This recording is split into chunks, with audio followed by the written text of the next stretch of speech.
아멘. 주님만을 바라보며 주님을 찬양하는 우리 성도들 되기를 원합니다. 오늘 주신 하나님의 말씀 보도록 하겠습니다. 오늘 주신 하나님의 말씀 요한일서 4장 7절에서 11절 말씀입니다. 요한일서 4장 7절에서 11절 말씀, 제가 든 성경 신약 391쪽에 있는 말씀입니다. 요한일서 4장 7절에서 11절 말씀 우리 한 절씩 교독하겠습니다. 사랑하는 자들아, 우리가 서로 사랑하자. 사랑은 하나님께 속한 것이니 사랑하는 자마다 하나님으로부터 나서 하나님을 알고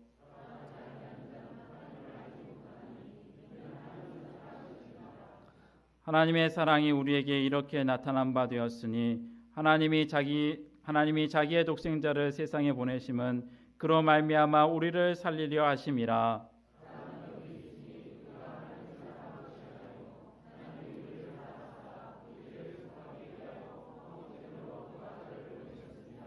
함께 봅니다. 사랑하는 자들아, 하나님이 이같이 우리를 사랑하셨은즉 우리도 서로 사랑하는 것이 마땅하노다. 아멘. 이 시간 담임 목사님 나오셔서 우리를 살리려고 외아들을 주셨다라는 제목으로 말씀 전하실 때 은혜 많이 받으시기 바랍니다.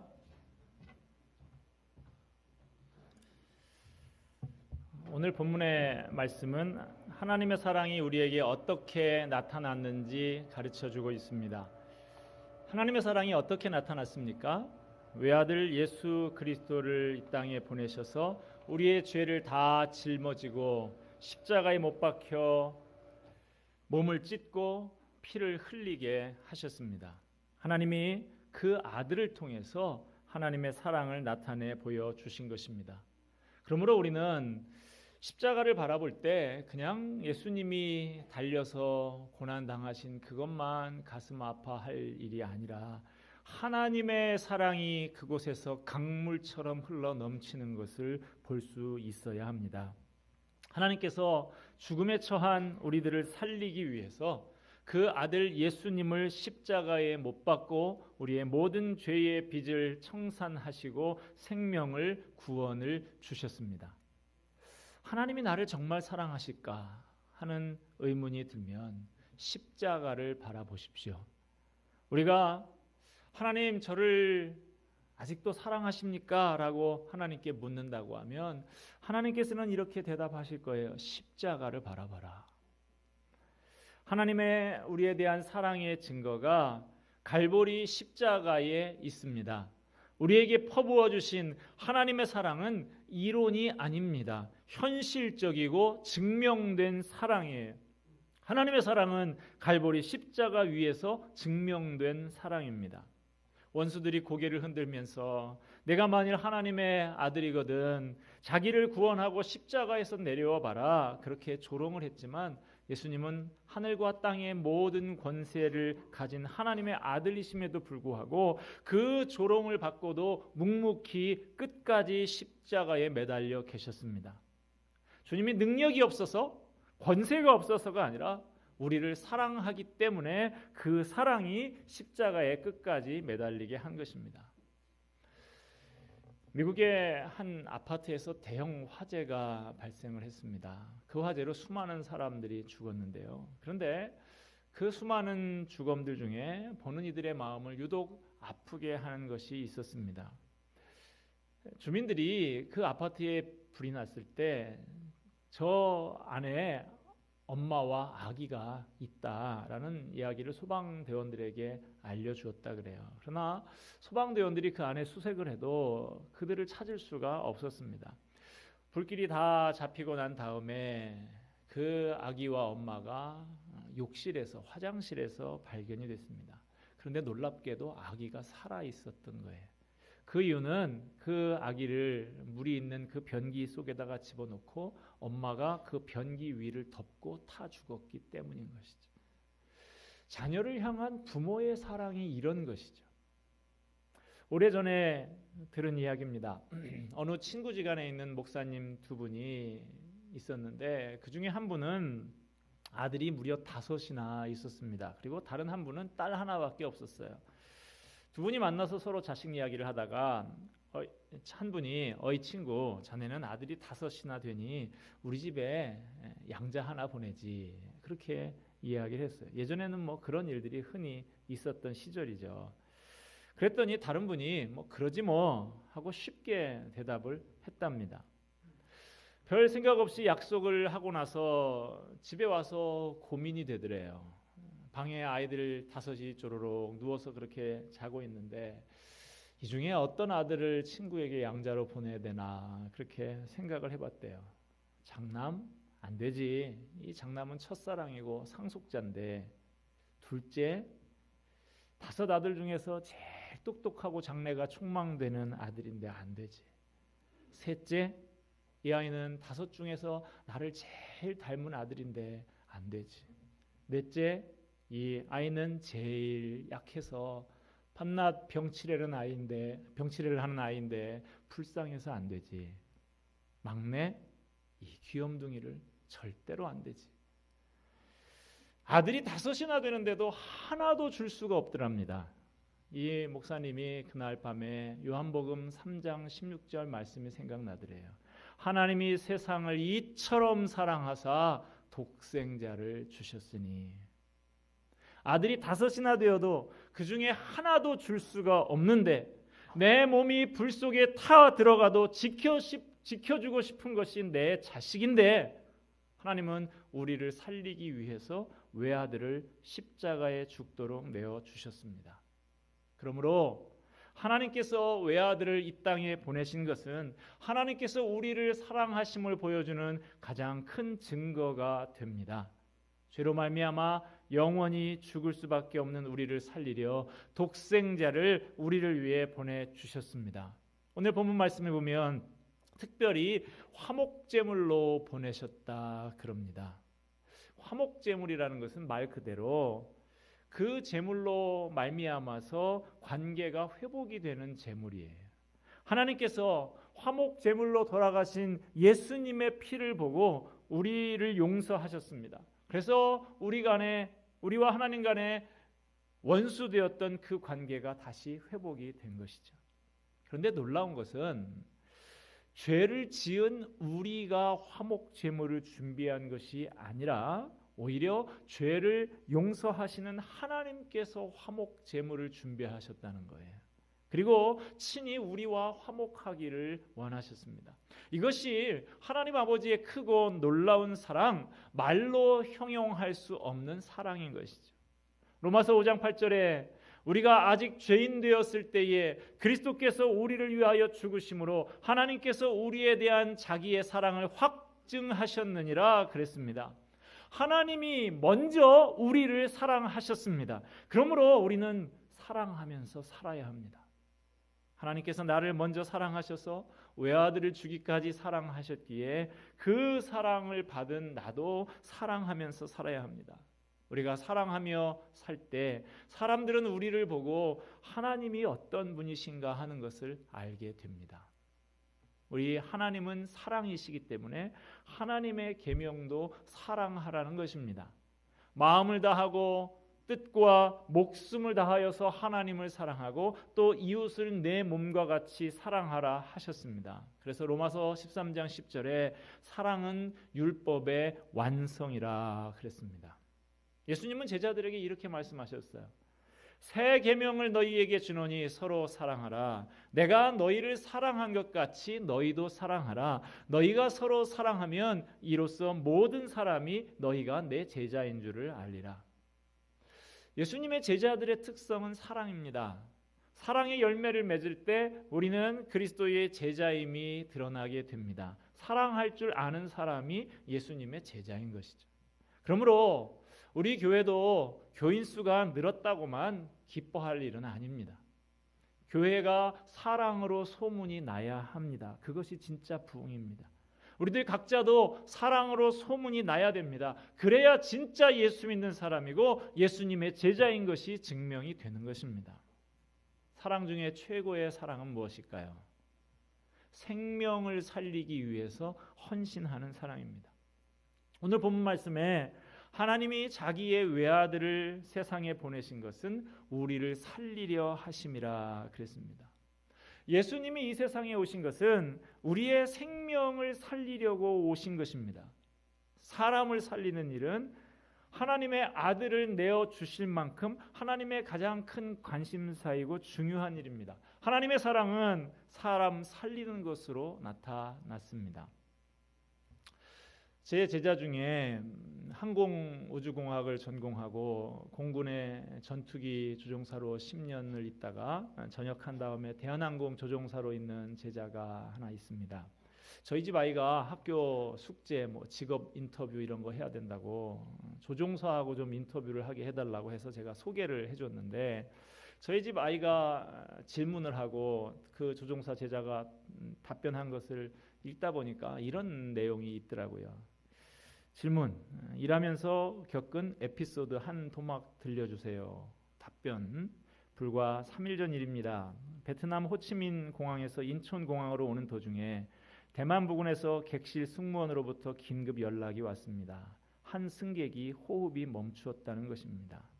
조금이라도 시간을 지체하면 승객의 목숨이 위급한 상황이라 긴급히 가장 가까운 타이베이 인근 예비 공항으로 비상 착륙을 해서 의료시설로 응급 수송을 했습니다.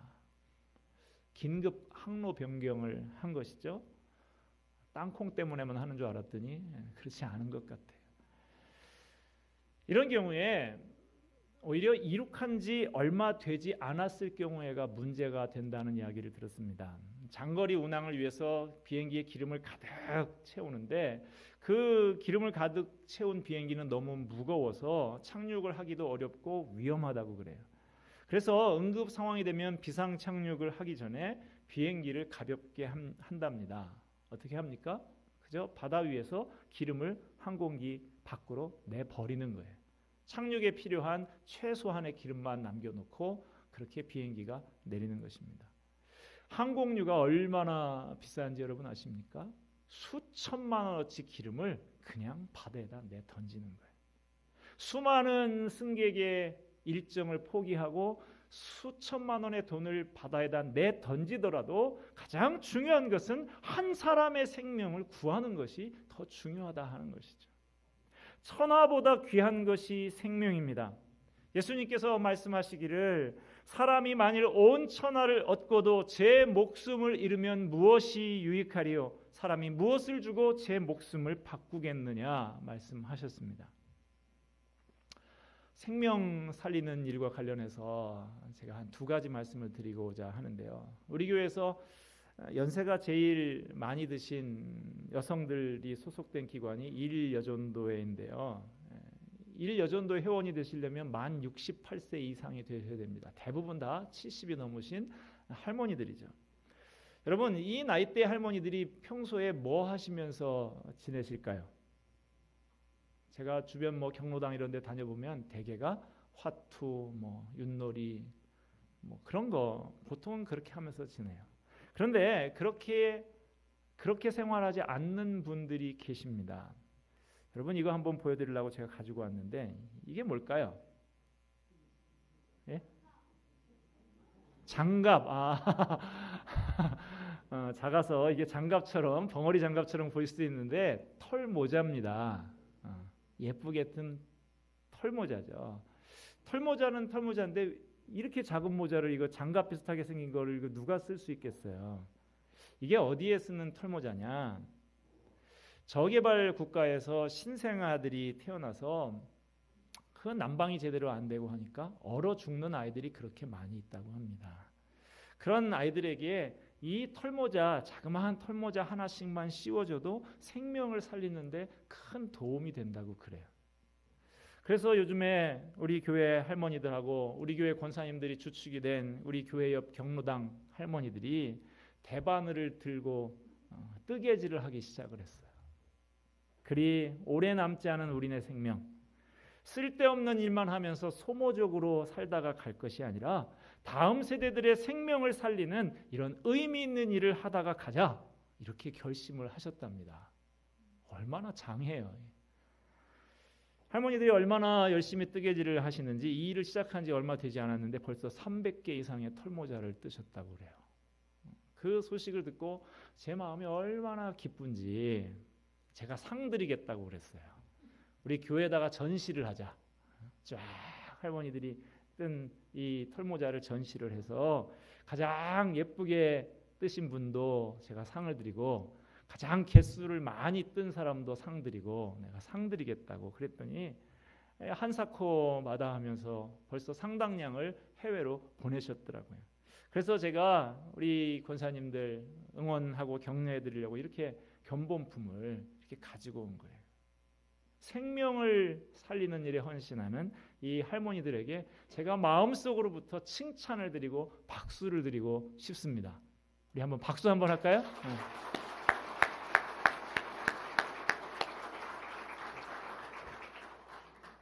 여러분, 사랑은 추상적인 것이 아닙니다. 이렇게 생명을 살리는 작은 일에 시간을 들여서 헌신하는 것, 이것이 사랑인 것이죠. 또 한 가지 말씀을 드리고자 합니다. 작년부터 제 마음에 하나님께서 주시는 거룩한 부담이 있는데요. 하나님께서 제 마음에 성도교회가 생명 살리는 일에 좀 관심을 가져라 그러시는 거예요. 물론 영적인 생명을 살리는 것도 소중하지만 육적인 생명을 살리는 일에도 관심을 가져야겠다라는 생각이 들었습니다. 그래서 올해 작년 연말에 교회 예산을 세울 때 병원비가 없어서 생명이 위태로운 사람이 있으면 돕는 데 써야겠다라고 생각을 하고 적게나마 예산을 좀 따로 세워 놓았습니다.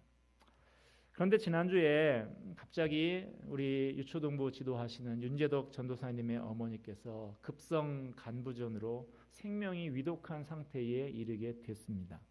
갑자기 간이 망가지고 그 여파로 신장과 뇌에까지 이상이 생겨서 지난 주일에 제가 여러분께 긴급 기도 요청을 드렸었죠. 급히 간 이식 수술을 하지 않으면 안 되는 상황에서 O형 혈액형 가진 간 공여자를 간절히 찾았는데 이게 얼마나 어려운 일입니까? 그런데 안타까이 여긴 우리 교회 청년이 사랑의 마음을 가지고 내 간을 내놓겠다 그렇게 자원하기도 했다고 그래요. 너무 긴급한 상황이라서 병원 측에서 가족 외에는 안 된다고 받아주지를 않았지만 이것이 얼마나 큰 사랑입니까? 결국 지난 주일 밤에 그 남동생의 간을 받아서 10시간이 넘는 밤샘 수술을 받으셨습니다. 수술이 잘 됐지만 아직 그 뇌 부종이 가라앉지를 않아서 의식이 없이 혼수 상태로 중환자실에 계십니다. 이제 회복은 하나님께 달려 있습니다. 여러분의 간절한 기도를 요청을 드립니다. 이제 이 가정의 당면한 문제는 엄청난 병원비인데요. 간 이식 수술을 하면 제가 이전에 교회 성도에도 그런 분이 있어서 이야기를 들으면 억대의 병원비가 듭니다. 중환자실에 오래 계시게 되면 그 비용이 하루에 수십만 원씩 눈덩이처럼 불어나게 됩니다. 그런데 이 가정의 형편을 보니까 변변히 돈벌이 하는 사람이 없고 그 흔한 보험 하나 들어놓은 것이 없어요. 간염 보균자의 어머니는 보험을 들래도 들 수도 없는 형편이기도 하고요. 안타까운 마음을 가지고 기도 중에 제 마음에 드는 감동이 있어서 장로님들께 제가 일일이 전화를 드렸습니다. 때마침 고난주간인데 우리 이번 고난주간에 우리를 살리기 위해서 고난 당하신 주님의 고난을 묵상하면서 매일 한 끼씩 금식을 하고 이번 부활주일에 부활절 헌금을 드릴 때 그 금식한 식대까지 포함해서 헌금을 하십시다. 그래서 모아진 헌금은 얼마가 되든지 전액 전도사님 가정에 드려서 생명을 살리는 데에 힘을 보태자. 부활주일, 생명이 다시 살아나는 이 부활주일에 생명이 일어나는 일을 우리가 볼 수 있으면 좋겠다. 그렇게 장로님들께 제안을 했어요. 그랬더니 감사하게도 장로님들 전원이 흔쾌히 그렇게 하자고 뜻을 모아 주셨습니다. 참 귀한 장로님들이세요. 감사를 드립니다. 얼마나 큰 금액이 모여질지는 모르겠어요. 형편이 어려운 분들도 많이 있고 다들 여기저기 정해진 용처가 있으셔서 빠듯하시겠지만 생명을 살리는 일에 정성껏 마음을 모아 주시기를 바랍니다. 저도 제 아내하고 상의하면서 우리도 최선을 다해서 드리자 그렇게 약속을 했습니다. 여러분, 저는 이 일이 하나님이 기뻐하실 만한 일이라고 확신을 합니다. 우리를 살리기 위해서 값없이 외아들을 내어주신 그 큰 사랑을 받은 우리가 그 사랑을 본받아서 생명을 살리는 일에 헌신하는 것이 얼마나 아름답고 칭찬받을 만한 일입니까? 하나님의 사랑에 대한 보답은 바로 사랑입니다. 그래서 오늘 본문 11절 말씀은 이렇게 말씀합니다. 하나님이 이같이 우리를 사랑하셨은즉 우리도 서로 사랑하는 것이 마땅하도다. 하나님이 이토록 우리를 사랑하셨고 지금도 사랑하십니다. 그러므로 우리도 서로 사랑하는 것이 마땅합니다. 여기서 마땅하도다라는 말은 의무라는 말이에요. 사랑은 의무입니다. 사랑에는 반드시 수고가 따릅니다. 우리들 마음에 사랑해야 하겠다라는 마음이 어느 정도는 다 있어요. 그런데 우리의 삶 속에 왜 사랑의 열매가 맺히지를 않을까요? 사랑의 수고를 하지 않기 때문에 그렇습니다. 바울은 데살로니가 성도들을 칭찬할 때에 그들에게 사랑의 수고가 있다는 것을 칭찬했습니다. 우리의 마음속에 사랑의 열매를 맺으려면 반드시 수고라는 과정이 필요한 것이죠. 말씀을 맺고자 합니다. 오늘 말씀을 맺으면서 우리 본문 11절 말씀 다시 한번 다 같이 읽고 마치고자 합니다. 같이 한번 읽을까요? 사랑하는 자들아, 하나님이 이같이 우리를 사랑하셨은즉 우리도 서로 사랑하는 것이 마땅하도다. 놀라운 사랑 받은 우리라고 하면 마땅히 서로 사랑하며 수고하는 모습이 풍성히 나타나야 할 것입니다. 기도하겠습니다.